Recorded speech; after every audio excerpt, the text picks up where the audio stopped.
It was a cold autumn night when Clara decided to move to her family's old house in the countryside. The property, inherited from her grandmother, was isolated in the middle of a dense forest, far from the hustle and bustle of the city. Clara, a writer in search of inspiration, thought the place would be perfect to finish her new book. However, little did she know that the house held dark secrets that would awaken with her arrival. The house was imposing, with dark wooden walls and tall windows that seemed to watch the forest like vigilant eyes. The interior was spacious, but the air was heavy, charged with an energy that made Clara feel watched. Still, she ignored the initial discomfort, attributing it to the fatigue of the journey. In the first few days, everything seemed normal. Clara spent her mornings writing on the porch, listening to the birdsong and the rustling of leaves. At night, however, something changed. The silence of the forest was broken by indistinct whispers, as if voices echoed among the trees. Clara tried to convince herself that it was just the wind,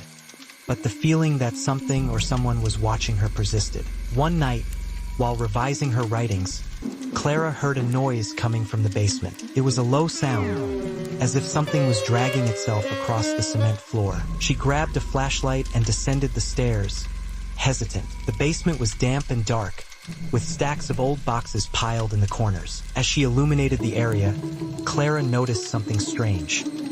In the center of the floor, there was a circular mark, as if something heavy had been dragged from there recently. She crouched to examine it more closely and noticed that the floor was slightly cracked around the mark. When she touched the cracks, she felt a cold draft rise through her fingers. Intrigued, Clara began to remove the loose floorboards, revealing a dark opening that led to a narrow tunnel. The air coming from it was icy and carried a metallic smell, like dried blood. Without thinking twice, Clara decided to explore the tunnel. The passage was low and narrow, forcing her to crouch as she advanced. The walls were rough stone, and the floor was covered in a sticky substance that clung to her shoes. After a few minutes, the tunnel opened into an underground chamber. What she saw made her freeze in terror. In the center of the chamber was a stone altar, stained with a dark substance that Clara preferred not to identify. Around the altar, strange symbols were carved into the walls, glowing faintly in the light of her flashlight. In the air,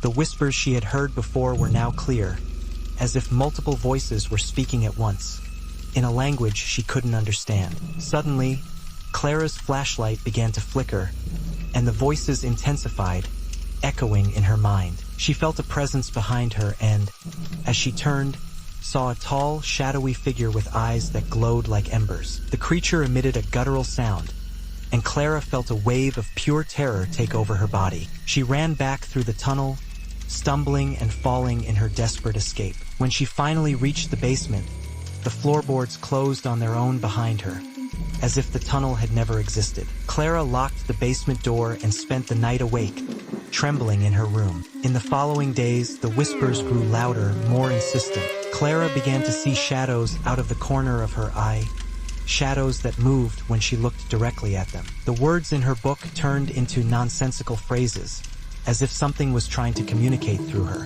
One night, while sleeping, Clara woke up with a heavy feeling on her chest. She opened her eyes and saw the shadowy figure standing beside her bed, its eyes glowing in the dark. The creature whispered something in her mind, and Clara felt a sharp pain in her head, as if something was trying to enter her brain. The next day, Clara decided she needed to uncover the truth about the house. She searched through her grandmother's belongings and found an old journal, filled with notes about rituals and dark entities. Her grandmother had made a pact with something in the shadows, something that demanded sacrifices in exchange for power. The tunnel in the basement was a portal, and Clara had awakened it.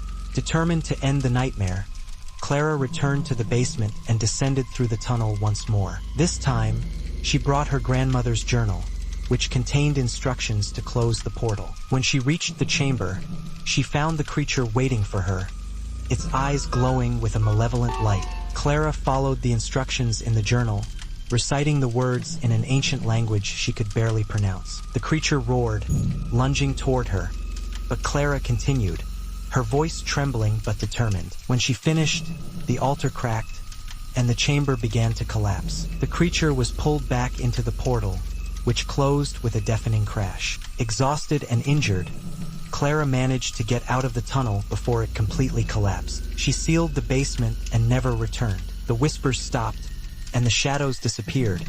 But Clara knew something was still there, waiting. She left the house shortly after, but she could never shake the feeling that the shadows were watching her, wherever she went. And on silent nights, when the wind blew strong, she could still hear the whispers, calling to her from the depths.